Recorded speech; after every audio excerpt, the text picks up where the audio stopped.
Ushbu kitob mashhur o'zbek olimi doktor Boymirza Hayit tomonidan 1971-yilda Amsterdamda nashr qilingan. Lekin bu kitob aynan Turkiston tarixiga bag'ishlanganiga qaramay, nega bizning yurtimizda 2023-yilda oradan 52 yil o'tib nashr qilindi? Obuna bo'ling, men tushuntiraman. Bu asar dastlab nashrdan chiqqandan keyin Sovet olimlari asar to'g'risida juda ham ko'p tanqidiy fikrlar bildirishadi. Sovet ittifoqida bu asarni o'qigan insonlarga og'ir jazolar beriladi.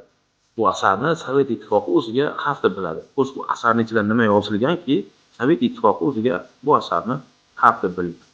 Kitob Turkistondagi eng qudratli davlatlarni cho'kish davrini anglatishdan boshlanadi. Ya'niki Temuriylar imperiyasini qulash davridan boshlanib, to Turkistondagi eng qudratli davlatlarni qulash davrigacha va u yerdagi kechgan jarayonlarni batafsil yoritadi. Bundan tashqari kitobda Turkistondagi etnik ajralishlarni va jamiki mustaqillik harakatlari tafsilotlari batafsil yoritilgan. Qisqa qilib aytganda, bir millatni tarixdagi xatolarini va o'zligini anglashga yordam bera oladigan bir kitob.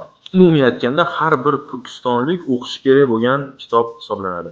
Kitob xarid qilish uchun kommentariyada plus qoldiring yoki sahifamizga yozishingiz mumkin. Siz bilan Javohir Karimog'lu.